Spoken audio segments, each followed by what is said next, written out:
Okay, well, first of all, thank you for inviting me to give this presentation. The work I'm going to be presenting today is joint with Joel Hasbrook at New York University and Thomas Rivera at McGill. And what it examines is a novel innovation known as a decentralized exchange. Now, at a first pass, a decentralized exchange isn't an especially unfamiliar object in the sense that it is a trading exchange, and we're quite familiar with trading exchanges from traditional finance contexts. So to be explicit about it, we're talking about a venue where if you want to purchase an asset, a financial asset, you can do that. Or if you want to sell a financial asset, you can go and sell it if you happen to own it already. That's just what a trading exchange is. It's a place you can buy or sell financial assets, and that is what a DEX is. But of course, if that was all that a DEX was, then it wouldn't really be worthy of study, because we already know a lot about trading exchanges, and there isn't that much that's left to be learned, frankly, given the decades and decades of work on it. So what's different about a decentralized exchange, a DEX, than a traditional exchange? Well, a bunch of things, but for the purpose of this presentation, what I'm going to focus on here is that a DEX is something that is deployed on a blockchain, and there are a bunch of restrictions that arise from that fact that then have important change the economic implications, which is the focus of this particular study. So first of all, without getting into too much detail, what is the implication of this thing being deployed on a blockchain as opposed to how traditional exchanges work? Well, the key thing to understand is that there is no traditional intermediary involved.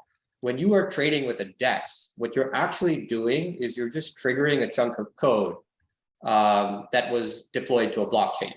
So by construction, it is necessarily much more mechanical than a traditional exchange, precisely because there's not only is there no human market maker, there's no electronic market maker for whom the code logic is constantly being updated. What is actually happening here is there's a bunch of code that is uploaded to a blockchain, and the code stays exactly as it is, and you're just interacting with chunks of that code whenever you do anything. So that means the logic by which you trade with the exchange when you say buy or sell is mechanical and set in place whenever it is that DEX was initially deployed.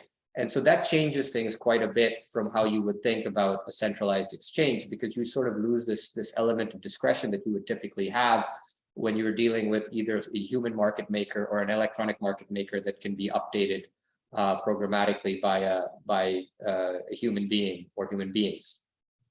But I want to emphasize that though decentralized exchanges are sort of constructionally more mechanical than centralized exchanges, it doesn't mean that there aren't important economic implications that arise in this setting. That is to say, just because the code is mechanical doesn't mean that sort of the economic objects of interest, be they trading costs or trading volumes, are somehow also mechanical. In fact, because the code is mechanical, it turns out that the way you sort of build into incentives into the code of a decentralized exchange ends up being really, really important. And in particular, if you don't do it correctly, you can have the entire enterprise fail in that, for example, you may not get any trading activity whatsoever because you didn't build in the incentives into that code correctly. And one of the really key pieces to focus on is actually trading fees. So typically at these decentralized exchanges, there is a fee as a proportion of the trading volume that is charged to traders. And so it's just a parameter that you can set to whatever you like. But it turns out the level of that fee is actually very, very important to the viability of the exchange, because it ends up controlling so much more, precisely because there isn't the human discretion element that you would typically have in a centralized exchange. And so just to give you a bit of a flavor of where I'm going here, trading fees in particular are going to serve as an important incentive for liquidity provision. That is, they're going to serve as an important incentive for people to actually provide inventory to this decentralized exchange, for the DEX to be able to get the inventory that you can trade with. And in turn, liquidity, of course, is going to affect trading costs and trading volumes. And so it turns out actually that the viability of a DEX, a decentralized exchange, requires fees. You can't really have a DEX without fees. And I'll have more to say about the implications of different fee levels. But the title of this paper, or the first part of the title of this paper, is the need for fees at a DEX. And that's really just kind of a shorthand way of saying that if you set the fees at a DEX to 0, you'll basically kill it. And so there is a need in this setting to actually charge fees. And it turns out that it can actually not just be good for the exchange, but it can be good for the users and the traders of the exchange, which is actually very counterintuitive relative to centralized exchanges. So I was speaking a bit imprecisely there on that last slide. Let me state this a bit more precisely and clarify in a bit more detail what's actually happening in this particular paper. So we're providing an economic model to examine the implications of varying fee levels at a DEX. So again, that fee level is going to affect basically the incentive structure of the DEX, and we want to understand how changing this parameter affects things that you would really care about downstream, things like the trading costs that traders are facing and things like the trading volume that the exchange is generating. Because of course, if the trading costs are very large and the trading volume is non-existent, well, then this isn't a very useful exercise in the first place, is it? So, for example, coming back to this point about there being a need for fees at a DEX. So formally, what we find is that if you have 0 fees at DEX, you actually have prohibitive trading costs. And because you have prohibitive trading costs, you end up with very low trading volumes. Now, parenthetically, let me say that if it sounds counterintuitive that 0 fees could mean that trading costs are very high, that's actually the interesting thing here. So that statement would not be true at a centralized exchange. If I say I'm not going to charge you anything, not going to charge you any fees at a centralized exchange, your trading costs will be very low because I'm not charging you very much. But again, that's why this setting is interesting. And I'm going to spend basically the entire talk clarifying why some of these counterintuitive effects actually arise in this sort of novel setting of a decentralized exchange. But again, the need for fees sort of part of the title is coming from this idea or this point that we established that when fees at a DEX are 0, the trading costs are really high. And that means the trading volume is going to end up being really low because people don't want to trade at a venue where they have really high costs when they have alternatives where they can trade. And so 0 fees really aren't good for anybody, be it the exchange or traders in the context of a DEX. But more than that, so we show that increases in fees away from 0 begin to reduce trading costs and begin to increase trading volumes. And again, this is not what you get at a centralized exchange.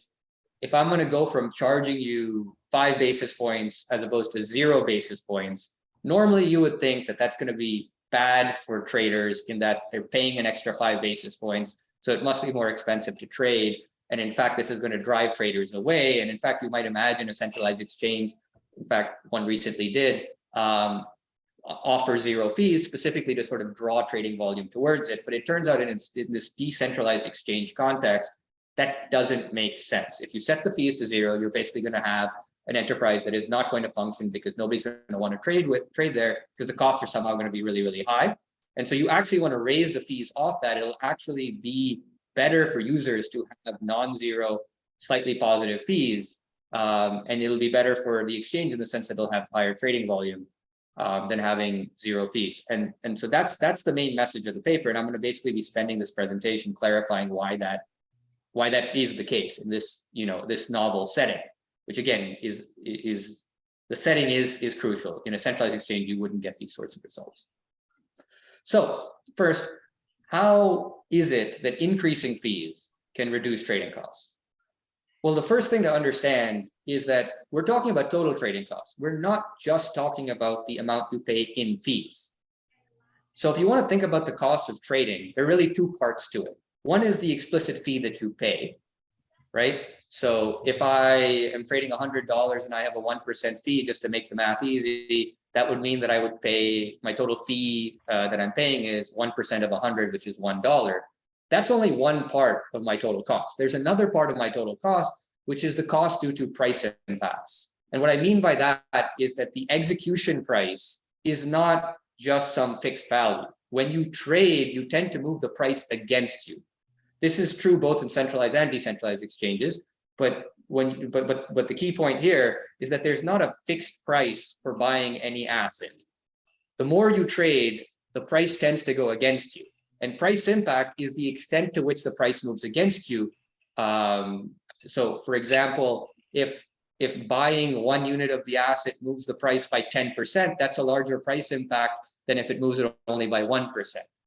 And the key point here is that while raising fees does mean that the trading fees that you're incurring increases, it doesn't mean that the cost due to the price impact is increasing. In fact, the key point here is that the cost due to price impact can fall when you raise the fees. So importantly enough, the execution price that you're going to be trading at depends on the liquidity provision. And at a DEX, the liquidity provision depends on the fee level. That is to say that the execution price depends on how much inventory the DEX has. And the inventory the DEX has turns out to depend on its fee level for economic reasons.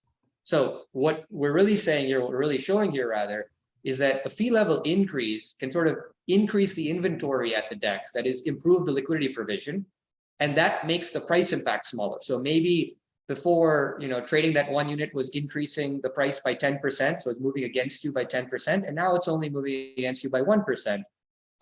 And so that's going to reduce the cost you're facing because the execution price is much better. And so it's not going to matter that your fee is higher because this effect of the price impact is going to dwarf it. So when fees are low, as you increase the fees, yes, your cost due to trading fees is going up, but the cost due to the price impact could be coming down. And actually what we show is that when the fees are very low, increasing the fees actually does make it so that the price impact reduction is higher than the increase in the fees, and that's what generates the lower trading costs. I see there's something in the chat. Oh, that's just a note for the room. Okay, so I'll keep going then. So hopefully that clarifies at a high level why DEX fees can reduce trading costs. It has this endogenous effect on the price impact. You are paying more in fees, but you're paying less in terms of the execution price because the higher fees are going to incentivize higher liquidity provision, which is going to mean the price impacts are not going to be as significant. Let's see. But okay, so to dig in a bit more, why would increasing the fees at a DEX improve liquidity provision? And again, when I say liquidity provision, what I'm talking about is the amount of inventory that is being provided to the DEX that is then being traded against by the traders. Well, here we come back to sort of the DEX being deployed on a blockchain, which is to say there's no traditional intermediary. So the supply of liquidity, the inventory that the DEX has to be sourced in a decentralized fashion.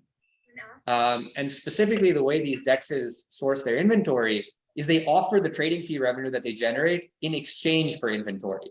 So if you own 1 unit of Ether, you can give it to a decentralized exchange. And what you will get in return is a pro rata share of the trading revenue that the DEX generates. Right? So in a normal context, you have a market maker who might actually have a reason to provide that inventory. Here, there's nobody there. So you have to just provide incentives for anybody and everybody to provide inventory, which is what I mean by in a decentralized fashion. And so the way that incentives are typically provided here is that you say, well, okay, look, if you provide inventory to this DEX, you'll get a share of the trading revenue. And so, of course, if the trading revenues are high, this is going to incentivize a lot of liquidity provision, right? So when fees are low, the increase in fees is actually going to generate a higher fee revenue. That is to say, you may think higher fees might drive away some of the trading volume. Well, it turns out that when the fees are low, the amount of trading volume it may drive away is actually not the dominant factor. The total fee revenue is actually going to go up as you raise fees initially when fees are low, and that's going to increase the return that anybody would get for providing inventory to the DEX. And so you're going to get more inventory provided to the DEX. And when you get more inventory provided to the DEX, as I was saying earlier, that's going to lead to better execution prices and lower costs. So liquidity provision actually endogenously improves with the fee increase, and that's actually what's driving the lower costs. So before I get into sort of the formal analysis that I have in this paper, I want to just give sort of a 30,000-foot view here to make sure everybody's on the same page. So again, the start of the title of this paper is there is a need for fees at a DEX, and what that more precisely really means is that zero fees imply prohibitively high trading costs and low trading volume. So it's bad for traders and it's bad for the exchange. If you increase the fees from zero, you actually are able to reduce trading costs and increase trading volumes. And so you want fees to be strictly positive, even for traders, but not too high. And why is this? Well, there's a simple economic intuition that goes into it, which I have laid out here. So more precisely, if you increase the fee level when fees are low, trading fee revenue as a whole actually goes up. When trading fee revenue goes up, because inventory is sourced in this decentralized fashion, where you get a proportion of the trading fee revenue for providing inventory, that actually incentivizes more liquidity provision. It increases the amount of inventory that the DEX is actually going to get. And that reduces the price impact because it has more inventory. You end up pushing the price against you less as you trade a certain amount. But then that means that your trading costs are going to go down. And if your trading costs are going to go down, well, traders are really just looking for the venue that gives them the best execution price, the lowest cost. And so that can actually cause trading volumes to go up. So again, in contrast to what you would get at a centralized exchange, increasing fees can be good for both users and for the exchange itself, in the sense that it can bring down trading costs and increase trading volumes. And this particularly happens for very low fee levels and as you move the fees away from zero. So that's the 30,000-foot view of the paper. But then let me go into sort of the formal analysis of it, or a little bit more of the formality of the analysis of it. So as I was saying, we're providing an economic model from which we want to study the differential effects of fees upon economic quantities of interest. And so, of course, we have to incorporate the relevant economic actors, and specifically in this context, that's investors and traders. And at a high level, how should you think about investors and traders? Well, investors are people with capital who can provide liquidity to the DEX and will do so if it makes sense, in the sense that if it's profitable, right? So an investor can go put their money in the stock market or anywhere else, but they can also put their money into this DEX. They can provide inventory to the DEX. They can provide what I'm referring to as liquidity here to the DEX. But they are rational investors. They're not just going to provide inventory to the DEX, as a charitable thing. They're going to think about their alternative investment opportunities, and they're going to decide based on whatever provides them the best return. As for traders, traders are also rational. They can trade at a DEX if they would like, but they also have other venues that they can trade at, most notably, traditional centralized exchanges. So traders are going to be choosing between trading at the DEX and the centralized exchange, and of course they're going to make their decision on the basis of what is most cost effective. So low costs are going to draw people towards the DEX, and high investment returns are going to draw investors towards the DEX. And so if you think about that for long enough, you realize that there is sort of an inherent fixed point problem, which is where the economists come in here, which is to say that the investor decisions depend on trading activity, and the trading activity depends on investor decisions, right? So investor decisions at a high level depend on trading activity because of the trading fees that I was alluding to earlier, which is to say that if there's not any trading activity, then there won't be any fees generated, and then there won't be any incentive to provide liquidity to the DEX, because you're not able to get any kind of return for it, right? But at the same time, trading activity is not some exogenous fixed quantity. It depends on the investment decisions, because traders care about the cost at which they're trading, and the cost that they're trading at depends on the amount of inventory or liquidity that is available at the decentralized exchange. But that's dependent on the investor decisions, right? So these decisions that these entities these two parties, or these two sets of economic actors, if you like, are making, are interrelated to each other. And that's going to generate a fixed point problem, which is actually going to more technically be is going to be crucial to showing existence of an economic equilibrium. Okay, so a little more detail. We focus on a single investment horizon. by which I mean, so investors at some point they have to make a decision about where they're going to put their capital. So at the beginning of this horizon, investors are going to decide where they're going to put their capital. Now, once that's set, that means the inventory at the DEX is set. And so traders thereafter are going to be deciding where they actually want to trade, given the amount of liquidity that is available at the DEX. And at the end of your investment horizon, you are going to liquidate your position and take whatever your payoff is, of course. So we're just normalizing basically whatever the investment horizon is to what we're going to call a period. It's the simplest way to sort of look at this. So that's the way we do look at it. Okay, so in more detail here, when I say investment decisions are made, what do I mean by that? Well, all I mean is that each investor is going to invest in the decentralized exchange only if the return from investing in the DEX exceeds the return that investor has from alternative investment opportunities. So these investors are not, magnanimous or just doing this out of charity. They're going to invest if it makes sense to invest, if the return from investing is higher than what they can get otherwise. As for the traders, well, the traders again can trade at the DEX, but they can also trade at a centralized exchange, and they're also not charitable in the sense that they're not going to trade at the DEX just because they like DEXs or something like that. They're of course going to trade wherever they can find the best execution, meaning the lowest trading cost. And finally, DEX investors at the end of their investment horizon, when they sell, they're going to receive their share of the trading revenue, which was the entire reason for them investing in the first place. So that's the basic way to think about think about the timing of events here. But let's make it even a bit more formal here. So how exactly do the trading dynamics work? Well, so traders arrive randomly over the investment horizon. We're going to allow the traders have heterogeneous trading demand. So trader J has demand delta J. It doesn't really matter what asset you're talking about, but because this is a DEX paper and most of the trading on DEXs is crypto assets, we're going to think about Ether. That's what the ETH stands for, which is the native asset on the Ethereum blockchain. But you could substitute that for whatever you like. So trader J anyway has some demand, which we're going to call delta J for ETH. Delta J greater than 0 means that it's a market buy order, whereas delta J less than 0 means it's a market sell order. So we're not we're allowing that you want to either buy or sell the asset. It doesn't really matter. It's just in terms of the formality of it, a positive sign means that it's a buy order and a negative sign means that it's a sell order. But we're allowing for essentially any sort of trading activity you would like.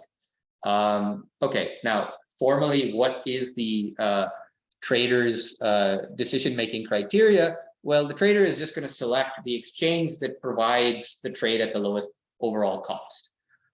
So here we are denoting the overall cost of a trade at exchange I by psi of I, which is a function also of the trade size. So psi of I of delta is the cost for trading delta ETH at exchange I, and the exchange can either be the decentralized exchange, the DEX, or the centralized exchange, the checks.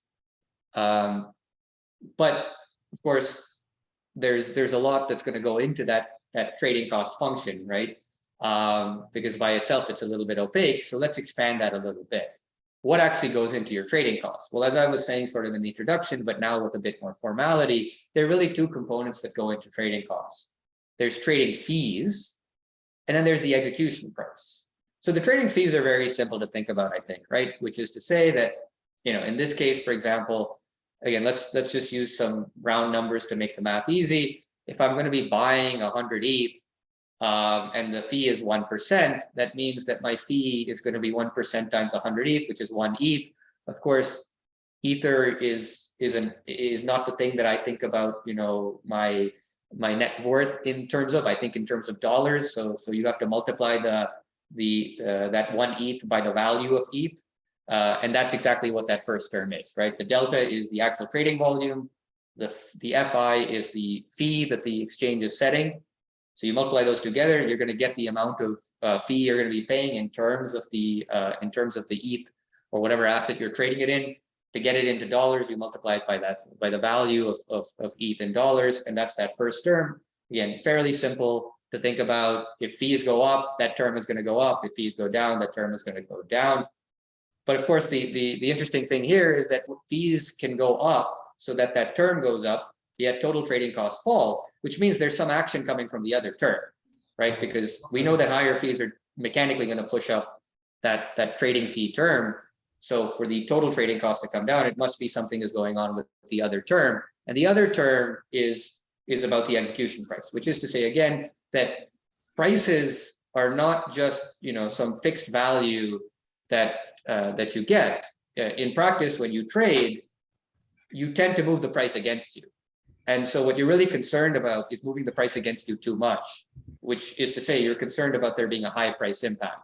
And so so what's going to be happening here, of course, is when you raise the fees, the price impacts are actually going to abate for the decentralized exchange, and that action is going to come through this PI function, where PI is the average price per unit at exchange I for trading delta units. So we have a question about splitting large trades into several small executions. So in the baseline, we didn't allow for order splitting, but we have an extension where we allow for order splitting, and you know, and the results are identical. But that's a reasonable point. Now, in practice, I will say gas fees tend to be pretty high. So certainly splitting across the DEX, it's not clear that's going to work out to be incentive compatible, but nonetheless, the results are robust to order splitting. So at any rate, let's dig into this price functional, because that's actually something to pay attention to, because that's where the action is going to be, and specifically, it's going to be important to understand how the price is determined at the DEX. So first, let's look at the centralized exchange. So we're going to basically follow Gloston and Milgram, except we're going to abstract from asymmetric information, which I think is reasonable for a lot of the stuff that actually does trade on these DEXs. And the consequence of that is basically that when there's no asymmetric information, the market maker at the centralized exchange is just going to price the asset at fair value. So that means that you're not going to have really any price impact at the centralized exchange. However, that can't be the case at the decentralized exchange, because at the decentralized exchange, there is no human intermediary. And there is no ability to sort of capture information in the same way that you could capture information at a centralized exchange. You have to rely on mechanical pricing functions, where the price is a function of things that are actually recognizable to the blockchain. And so the typical way these things are done is they use this thing called an automated market maker. Now, there's some math that goes into exactly deriving the price functional from the way the automated market maker is specified. But we have, you know, we've done the math for you. And so here is actually what the price function looks like at these, for example, Uniswap's decentralized exchange liquidity pools. The actual math, if you want to see it, is, for example, in this reference I have here that I have with Coast John and Leonard Kogan.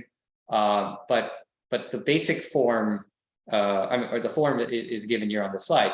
Now, the things to take away from it is, first of all, it is mechanical, but it's not just a function of the trade size, which is to say this AMM function takes in a couple of other arguments, which is the inventory, or if you like, the liquidity provision of the assets that are being traded. So in this particular case, Ether I was using in my example. So the AMM price will depend on the amount of Ether that's actually there.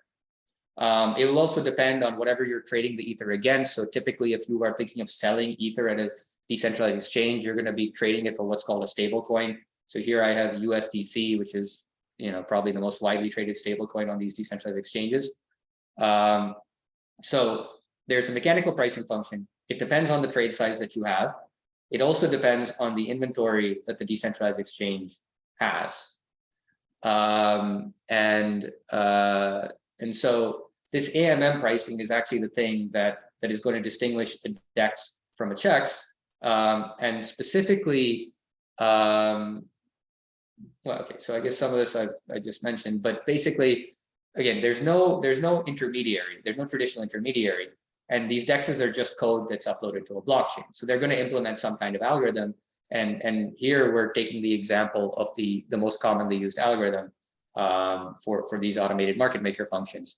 So specifically what's happening, as I was saying earlier, is that what a DEX really is it's a bunch of code uploaded to a blockchain. And when you trade with the DEX, you're just triggering chunks of those code. So it's just going to run through that code. So it turns out then we know exactly what it's going to do. And so we know exactly what price it's going to offer you. And that is the price that is given by this mechanical function. But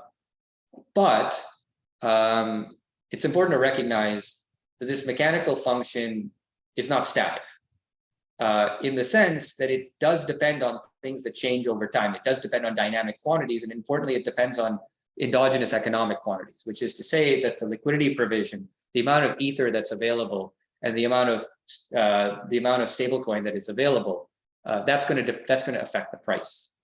And so you can see it directly through the function that's given there. But just to make it a little bit maybe more intuitive, let me highlight a few of the properties of the pricing function that these DEXs use. So the first is price impacts are positive. That is to say, if you take the partial of this AMM function with regard to the actual trade size, that is positive. So the more you trade, the more you push the price against you, right? The second point, prices increase as the inventory, or if you like, the liquidity provision decreases. So if there's not a lot of ether available, the price is going to be higher relative to if there is a lot of ether available.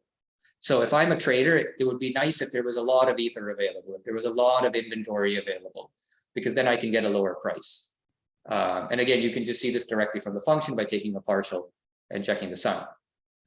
Finally, related to actually both of the previous points, the price diverges as the trade depletes the inventory.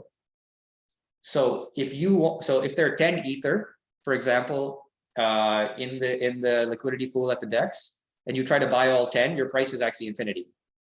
And you can see that both from the piecewise aspect of this function, where if you're actually above the inventory, the price is infinity, but you can also see it from the other half, because as you take the trade size to the total inventory, that denominator goes to zero, and of course the overall price goes to infinity. And this is actually a really useful thing to have in a mechanical algorithm, because you wouldn't want to allow people to deplete the entire inventory of the DEX. Remember, it's just a bunch of code that's uploaded to a blockchain. People are just triggering chunks of that code when they trade with it, so you can't really stop them from triggering the code. But you can have the pricing be such that it would not be feasible for anybody to deplete the inventory, and that's exactly what's happening. So when you start trading, you start pushing the price against you, but you don't just start pushing the price against you; it starts to explode as you start to deplete the entire inventory. Let me see. It looks like a couple of questions in the Q&A. Let me take them. Looking in general, is there any inventory holding cost in the DEX? So I guess it depends on exactly what you mean, but I think in the way that you probably mean it, the answer would be no. So these DEXs are basically trading crypto assets that are settled on the blockchain. And so to hold the asset just means that the account of the liquidity pool of the DEX has ownership of the particular asset. And so this is just lines of code that are assigning ownership. So there's no physical cost certainly of inventory as you might have, or anything like that, as you might have for a commodity. Let me see the second question. I assume as order imbalance grows, price impact will grow in a non-linear way. So does your model take this into account to find the optimal fee level? If order flow is noisy and symmetric, there is no need to increase fees much. But if order imbalance deviates a lot, the DEX should increase the fees by a lot.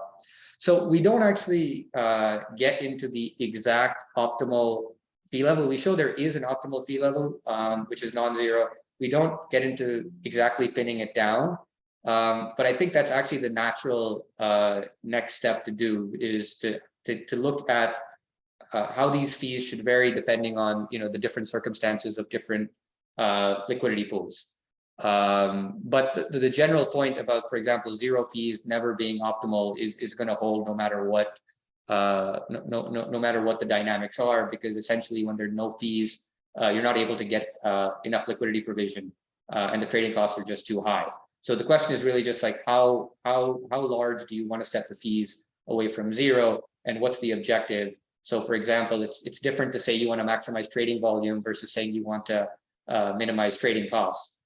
But in both cases, you're going to want to have a non-zero fee level, and it's going to depend a little bit on the specific market that you're looking at as to what exactly that fee level should be.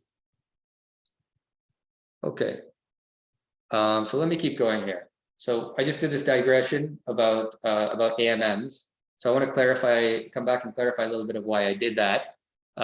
So remember, traders minimize costs. So they're just literally picking between the decentralized exchange and the alternative centralized setting, whichever one gives them a lower cost, which is given by this, this minimization, which I showed you earlier.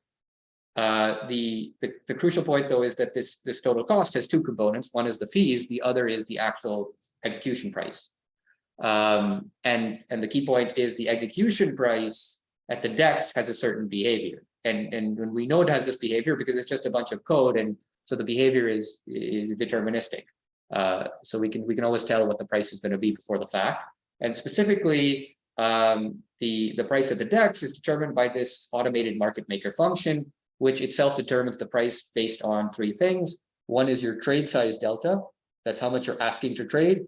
And the other thing is the inventory of the assets that you are trading across. So if I'm buying ETH for the stablecoin USDC, those would be the two assets that would matter, and their inventory levels would matter, which are given by IUSDC and IETH. And specifically, what does this function look like? Again, we know exactly what it looks like because it's just a bunch of source code that's uploaded to the blockchain, and we can read through that. And the key point that I was highlighting on the previous slide is that this AMM function, despite the fact that it's mechanical, it has, if you like, a reasonable intuitive behavior, in the sense that when you trade, as you trade, you push the price against you, and you push it more and more against you as you deplete the inventory. In fact, as your trade size goes to the inventory size, the price diverges to infinity, which is actually what stops the thing from being fully depleted at any point in time. Okay, so that's the trading side of things. But importantly enough, the trading side hinges on the inventory levels, which again, you see here on the last line where the AMM function is specified. You want high inventory levels. You want a high value for IETH here, if you're a trader, so that your price will be low. But that is an endogenous object, and it's determined by the investor side. If investors don't provide liquidity, then you don't get inventory. And then the prices are going to be really high. So the next thing to think about is, well, what about investors? Well, investors, of course, have other things they can do with their capital. They're not just stuck. It's not like they have to put their capital into a decentralized exchange. So they have alternative investment opportunities. And so we're going to model this in a fairly general way. We're going to denote their best alternative investment opportunity as for investor K as rho K, which follows some exogenous distribution. And investors are rational, so investors are going to invest in the DEX if and only if this investment is going to exceed their opportunity cost of investment. That is to say, if the DEX provides a higher net expected return than whatever their alternative best investment opportunity is, then they're going to invest. Otherwise, they're not going to invest. So here on the slide, our DEX denotes the net expected return from supplying liquidity to the DEX. And it can be stated in more detail as follows, which is, it is the expected total trading fee revenue that is generated over that investment horizon divided by the investment that you put in. So everybody's going to get a pro rata share of the fees that are generated. So you take all the fees and you divide it by the total amount of investment. That's going to give you the return of investment. Now, importantly enough, this equation, I think, is conceptually fairly simple. Again, it's just the trading fees divided by the investment that's put in, the overall trading fees divided by the overall investment. But the important thing here is that both the trading fees and the investment are highly endogenous objects. So, the way I'm writing this is hiding a lot of complexity, effectively. And it turns out this equation is actually the key equation to derive the equilibrium. So let me give that in a bit more detail. So again, I'm reproducing the equation as a start. The return on the DEX is just the expected value, the net expected return, I should say, on the DEX is the expected total trading fee revenue that's going to be generated over the investment horizon, divided by the total amount of capital that is put in, because it has to be split out across all of the investors who invest in the enterprise. But this by itself, if you think about it, is actually a fixed point problem. And one way to see that is that both the trading fee revenue and the investment, which are both endogenous objects, actually depend on the endogenous return on investment. So the numerator on the right-hand side, the total the denominator on the right-hand side, total DEX investment, I suppose it's pretty clear why that depends upon the return from investing, right? Higher returns on investment will cause more people to invest. Lower returns on investment will cause fewer people to invest. So of course, that denominator on the right-hand side is a function of the return of investment on the DEX, which is the thing on the left-hand side. And so that's part of the fixed point problem. But the more complicated object actually is the trading fees, which is in the numerator on the right-hand side. And the trading fees also depend on the return on investing at the DEX. And this is actually through investment and through price impact. So specifically, trading fees, of course, depend upon trading volume, because if there's no trading volume, you're not going to have any trading fees, right? Trading fees are just going to be the sort of the fee level at the exchange multiplied by the trading volume. So there's a very mechanical relationship there. But trading volumes are going to depend on trading costs. That is to say that traders are not going to trade at the decentralized exchange if it's too expensive to trade at the decentralized exchange. Trading costs, in turn, depend upon price impacts. So if you're pushing the price against you a lot, if the price impacts are very large, then trading costs are going to be very high. But price impacts depend on liquidity provision. And liquidity provision, again, this is the inventory that's being provided, is going to depend on the return of investing at the DEX, because if you don't get a high return, you're not actually going to provide any liquidity. And then the price impacts are going to be high, and the trading costs are going to be high, and the trading volume will be low, and the fees will be low. I see, Pankaj, you're raising your hand. Do you want to just ask your question? So I think, yeah, we do a lot of microstructure research, and we kind of are moving in the zero commission world with zero fees, and there is some payment for order flow indirectly. But so how do you compare and contrast this cryptocurrency versus the equities market trading? I mean, I think that may be helpful for a lot of us to understand the differences between all of these, particularly this slide. I think it's going a little bit opposite in the direction of compared to equities.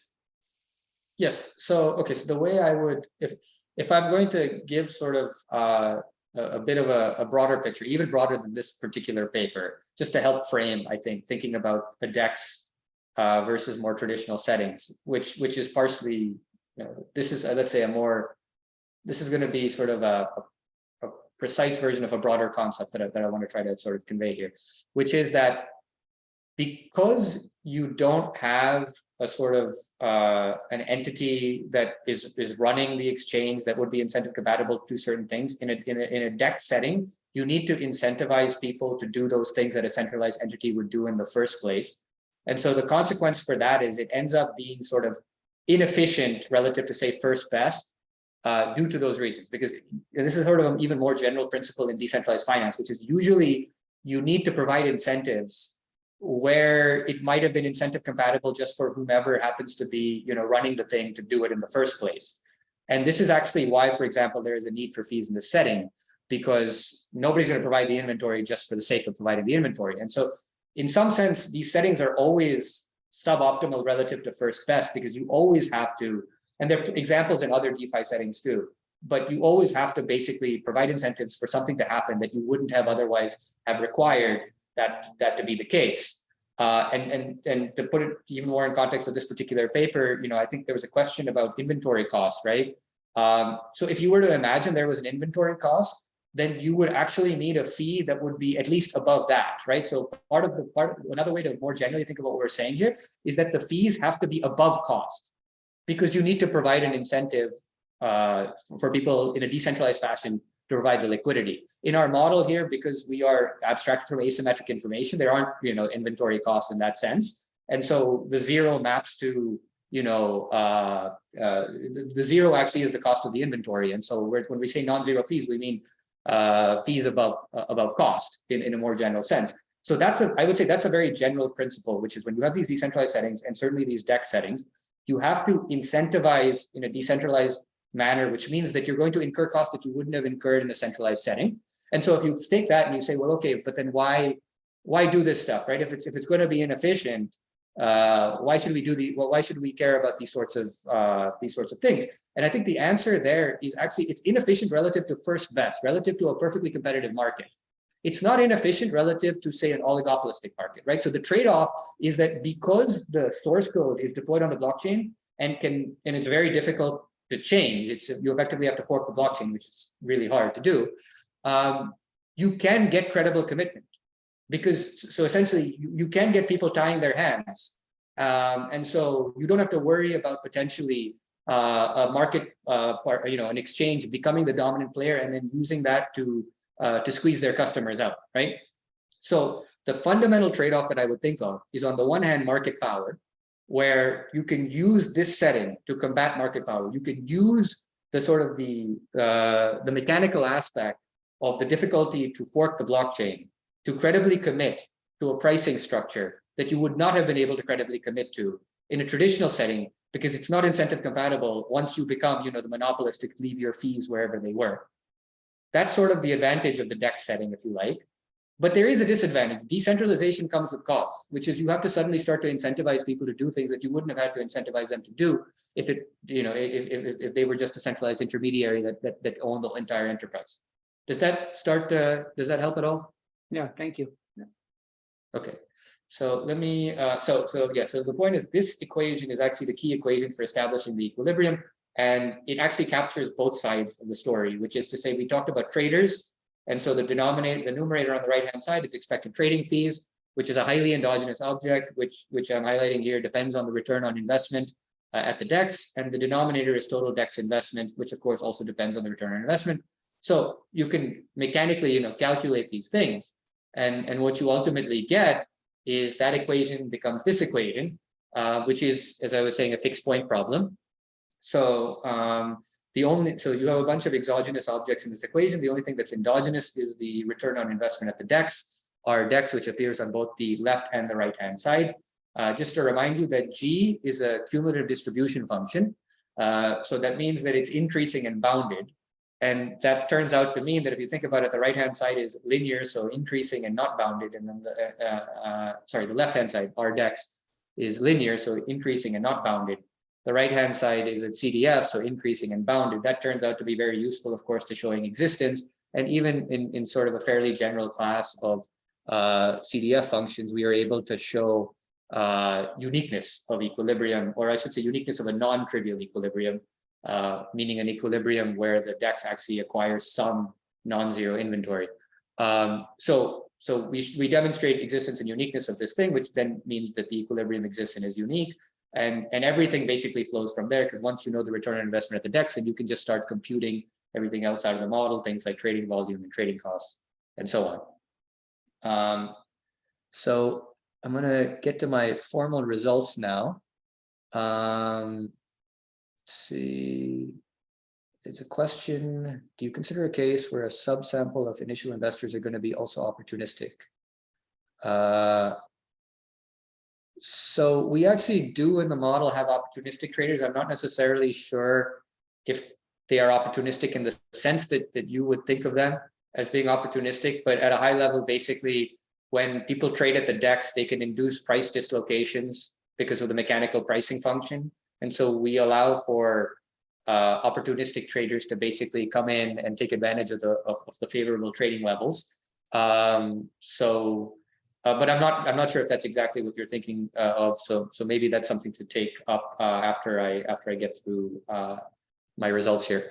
So okay, let me having stated the model formally, let me come back to what my main results are, but stated to you in more formal terms.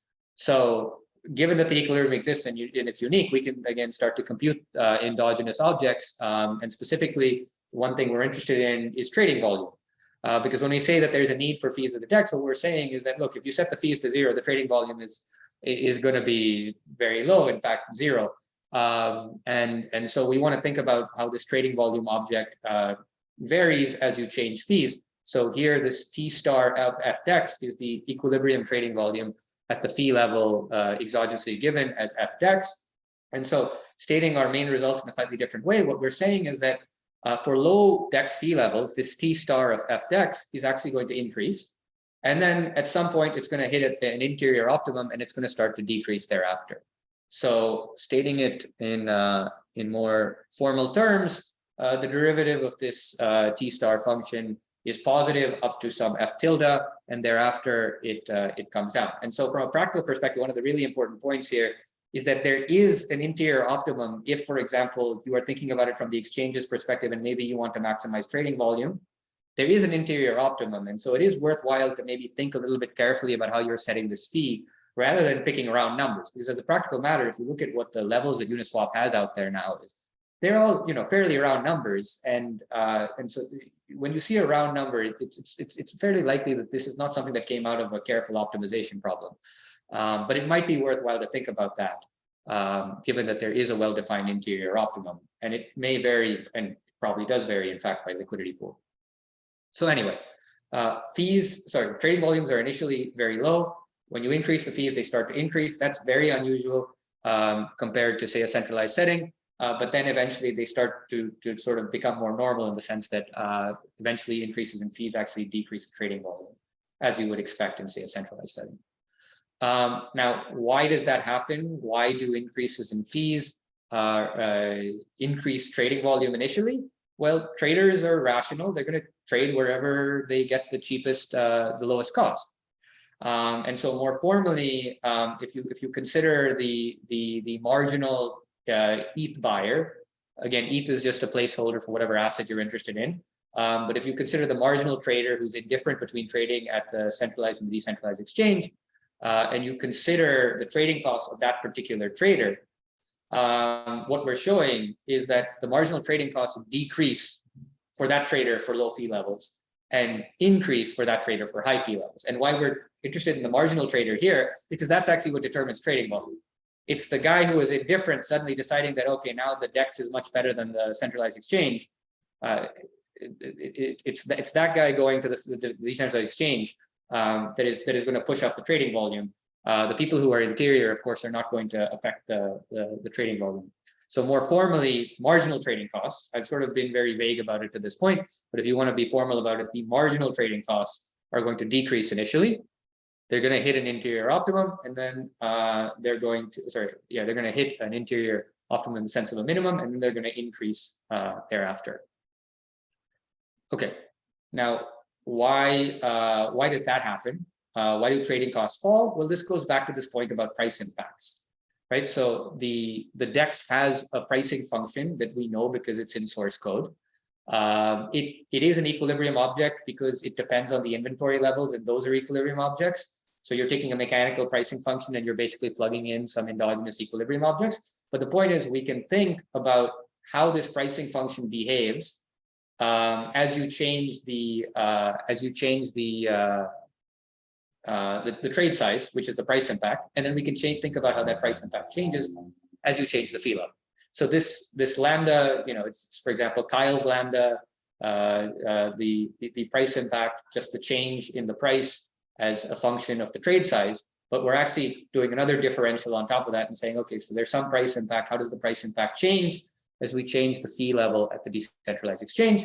And the key point is the price impact initially decreases. So you raise fees, but you get better execution prices. And then it increases. And again, you can see this is fairly similar from slide to slide. The derivative, the partial of this price impact function is negative initially, and then it becomes positive. Price impacts fall, then they increase. So again, there's an interior optimum. Okay, now why do price impacts decrease then increase? Well, this goes to sort of more of the, let's say, the fundamental details associated with what distinguishes a DEX from a centralized exchange. which is this thing about the pricing function. So DEX liquidity provision, of course, is going to decrease. Sorry, wait a minute. It should say DEX liquidity provision is going to increase. That's a typo. And then decreases in the fee level. And so in the math, it's done correctly here. The equilibrium liquidity provision initially increases because trading revenues are actually going up, and then it decreases. And the mechanical pricing function is such that the price impacts are monotone decreasing in the level of inventory. The more inventory there is, the less the price impacts are. So what that means is that initially when fees are increasing and trading fee revenues are going up and liquidity provision is going up, price impacts are going down, but eventually that reverts. And that's how you get your interior optimum.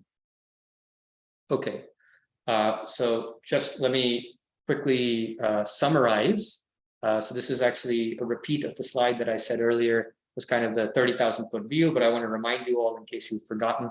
The paper title is "There's a Need for Fees at a DEX," and precisely what that means is that if you have no fees at the DEX, you're going to have prohibitive trading costs and low trading volumes. So you want to increase the fees away from zero, because you're going to actually have an increase in, you're going to have a reduction in trading costs as you increase fees from zero, which is a little bit counterintuitive, and you're going to have increases in trading volumes. And you actually get an interior optimum, as I was saying. The economic intuition for this is just that higher fee levels initially raise total trading fee revenue. The higher trading fee revenue, because it's paid to whomever provides liquidity, is going to increase liquidity provision. Then because the liquidity provision is higher, the price impacts are lower. Now, this is a bit just coming from the mechanical nature of the AMM function, but I would argue that the AMM function is specified, in a fairly intuitive and sensible way in that regard, that you probably would want price impacts to ameliorate as you increase the amount of inventory. But the lower price impacts are going to drive down trading costs. The lower trading costs are then going to increase the trading volume at the DEX. And so higher fees end up being actually good for both traders and for the exchange, in the sense that trading costs go down and volumes go up, which is, again, not really typical of centralized exchanges. As I was briefly saying earlier, picking up on a point that somebody else had made, we are showing there's an interior optimal fee level. And so what that really means is that it's worthwhile to think a little bit harder about where you set these fees. We don't actually look at what the exact optimal fee level would be in different markets, but this is actually the natural next thing to do. Because it doesn't seem that in practice, people are doing this in anything but an ad hoc fashion. As I said, the fee levels tend to be round numbers, which tells you that it's probably not like a cerebral thing. And so I think there's some value in maybe spending a little bit more time for practitioners and academics, frankly, to think about what exactly are the right fee levels for these exchanges. Right now, again, it's fairly ad hoc as it's being done, but there is value in figuring out exactly what the optimal fee levels would be for different exchanges and for whatever objective you're interested in. Again, there's a difference between maximizing trading volume versus minimizing trading costs. But what's also equally clear is probably that what's happening right now is probably not optimal, just because there hasn't been the effort exerted into figuring out exactly what the right level is. So with that, the last thing I want to leave you all with is, so this paper, of course, touches on a bunch of sort of institutional context that I sort of didn't talk about in detail because I didn't really have the time to. But if you are interested in smart contracts and decentralized finance and understanding, for example, the institutional details in more depth, rather than this sort of very quick picture of it that I gave here, I would highly recommend this paper that I have with Coast John at NYU and Leonard Kogan at MIT. It's on SSRN. It was invited by the Annual Review of Financial Economics, and we have this simple tiny URL that you can access it at, tinyurl.com/decentralizedfinance. And I believe I'm actually at time now, so I will stop there.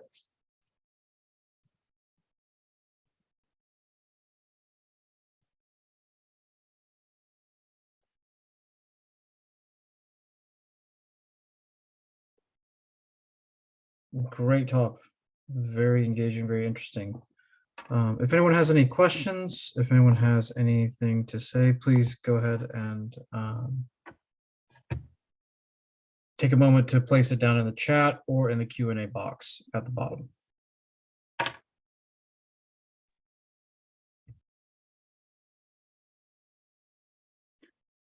So in summary, like this fee which you talked about, that will also be, I mean, applicable in other different settings for other cryptocurrencies. For example, one of our faculty colleagues, Konstantin Sokolov, he published a paper that the fee may be insufficient for sustainability of the Bitcoin in the long run, right? Or they may be so high that it becomes kind of unfeasible. So what do you have, what's your opinion in that regard? Who's going to, will these fee be paid by the investors? So there's basically, there's at least two levels of fees, one of which I'm abstracting from here, which is, you know, fees for processing of transactions on the underlying blockchain. Right. Yeah. Now, so one of the immediate insights that you get if you sort of incorporate that into the analysis is that the current fee policies at these liquidity pools is actually very suboptimal, because think of it this way. How does, if you care about, let's say, trading volume at a liquidity pool, you care about the demand curve for trading, but how is that demand curve structured? It's going to depend on the all-in costs at the DEX as opposed to the all-in cost at, let's say, a centralized exchange, right? Your all-in cost at the DEX includes not just this fee that I'm describing here. It also includes what are called like gas fees, which are basically the fees that you pay for the underlying processing of the transaction of the blockchain, right? And so gas fees have a lot of heterogeneity. So if you think about the interior optimum that I'm describing here, that interior optimum is actually what you would think of as the interior optimum of the gas fee plus the fee at the pool. So what that tells you, for example, is like when the gas fees are really low, you probably want higher fees at the liquidity pool at the DEX than when gas fees are really high, because you care about the overall demand curve, right? And so it's very suboptimal that they just fix the fee as, you know, 5 basis points always. It doesn't matter whether the gas fees are insane right now, where 5 basis points now means nobody's trading anything, or if the gas fees are close to 0, where maybe you shouldn't be at 5, you should be at 15 or something like that, right? So we abstracted from it sort of to make the point, but actually coming to this thing about, I was saying, like, if you want to figure out an interior optimum, one of the exercises I think that is interesting is it's very easy to just redo everything we did by having the gas fee in there, and then you use it as an exogenous source of variability to tease out what that demand curve looks like and to figure out what the actual optimal fee would be. And then you can get a policy for, like, it's obvious that I think that the fee at the liquidity pool should be decreasing in the gas fee. When gas fees are high, all things equal, your fees should be lower on in the liquidity pool. How much? Well, there's a lot of exogenous variability in gas fees. So it's not hard to actually figure it out if somebody wants to sit down and think about it. All right, Edward asked if he can give his question in person, or I guess virtually, just talk. And so Edward, go ahead and you can ask your question. Hello, can you hear me? Yes. Yep. Great. I would like to follow back on the opportunistic traders. So the reason I ask is that most of the times these investors who put their inventory on the exchanges, they put only part of their actual assets. And then they use the other part. Well, let's come up with random numbers. So let's say they put 70% of their assets to exchange as inventory. And then they use other 30% to actually correct the deviation from fundamental price. So most of the times, these investors will be actively involved into trading the crypto. So do you think if the fees will be increased, those investors actually have to pay those fees actually, and they will pay these fees roughly half of the times of overall trades we will see on the exchanges? So do you think it still makes sense to increase those fees, because eventually it will come to the investors on the DEX? So I think one way of rephrasing what you're saying is you're talking about arbitrage bounds that arise due to fees. If I set fees higher, I'm going to have larger arbitrage bounds, right? Because I have to pay, for example, if the checks and the DEX have different prices that are off by, let's say, 3%, and neither of them charge any fees, that's an arb.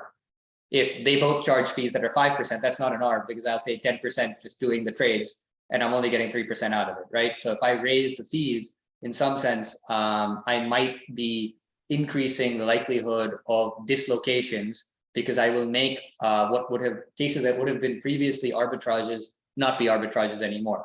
But I think the important point to recognize is that even as you're doing that arbitrage trade, your costs are not just the fees. Well, So the fees do give you an arbitrage bound, but you're going to think about the all-in cost and you're going to think about the price impact. So if you imagine a world where fees are really low and price impacts are essentially infinite, then you still have the same dislocation problem, right? So as long as trading costs are going down, I think you're going in the right direction in that sense, precisely because anybody doing the trade is not just going to think about the fee. You're right that all things equal, you kind of like in a perfect world, you want everybody to have zero fees and you want there to be inventory at the DEX, because then you would have no price dislocations ever, right? Because so if you imagine a world like a hypothetical world where the DEX has infinite inventory, so its price impacts are zero and its fees are zero, and the checks also has zero fees. Now this is a perfect world, right? Because nobody ever pays anything. There are no costs associated with trading, basically, and any dislocation will immediately be arbitraged away. But the problem is precisely the problem precisely is that the second dimension of cost is related to the first dimension of cost. So while it might seem like an odd thing to raise the fees, which is going to raise, the arbitrage bound in some sense, the arbitrage bound might come back the other way because the trading costs are actually falling because the price impacts are falling. So quick clarification, in your model, the investors basically put on assets on the DEX and then they kind of passively waiting, right? They don't actually are the subsample of opportunistic traders. It's just completely different sets, right? Yes, they don't trade themselves. I don't know whether it really matters too much whether you have them trade or not, in part because when you have linearity, like, so we also don't, we assume linear risk neutral preferences. So you tend to not have interactions matter there, but it's possible that in a more general setting, I mean, in a more general setting, certainly if you didn't have like linear preferences, then there would be at least a quantitative difference between allowing them to trade. It might matter because in your model, the investors will actually not face the fees by themselves, but when they will be opportunistic traders, they have to pay these fees by themselves. So maybe I'm not saying that we should not increase the fees. It's not my point. I think this might be important assumption that maybe fees should not be increased that much, because very often the investors will be those who will be paying those fees, and they will do this quite often because primarily them will be involved into arbitrage the price back to fundamental one when there is going to be a deviation from the fundamental price. So you're absolutely right that if an investor is also going to trade, then they will also, their overall welfare will be affected by the fact that they're going to be paying those fees on the trading side.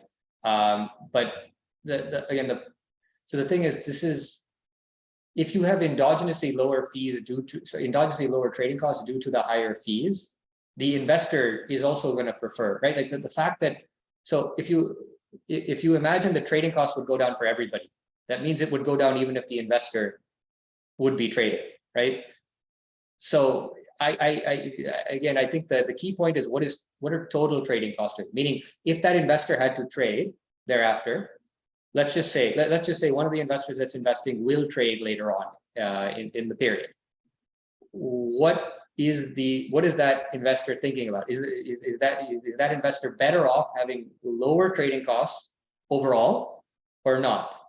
They'll pay higher fees, but they might pay less on net, right? So it seems to me the incentive problem still ends up being very, if not identical, it ends up being similar.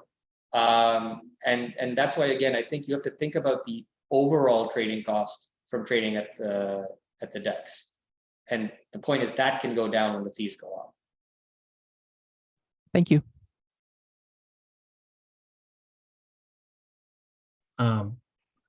If there are no more questions, if there's no more time, I do need to step away from today's talk. But thank you so much, Dr. Saleh. That was brilliant. And thank you, Dr. PK Jain and Dr. Das as well for inviting Dr. Saleh to speak. we look forward to our next talk. If there's any closing remarks, anything like that, please go ahead. Yeah, I would just echo what Rami said. Thank you again for joining us here and for your excellent paper presentation on this hot topic of fintech. We look forward to continuing the series here, and please come back for our next announcement. Thank you. Thank you, Dr. Saleh. Thank you for having me. Thank you all. Thanks. Bye-bye.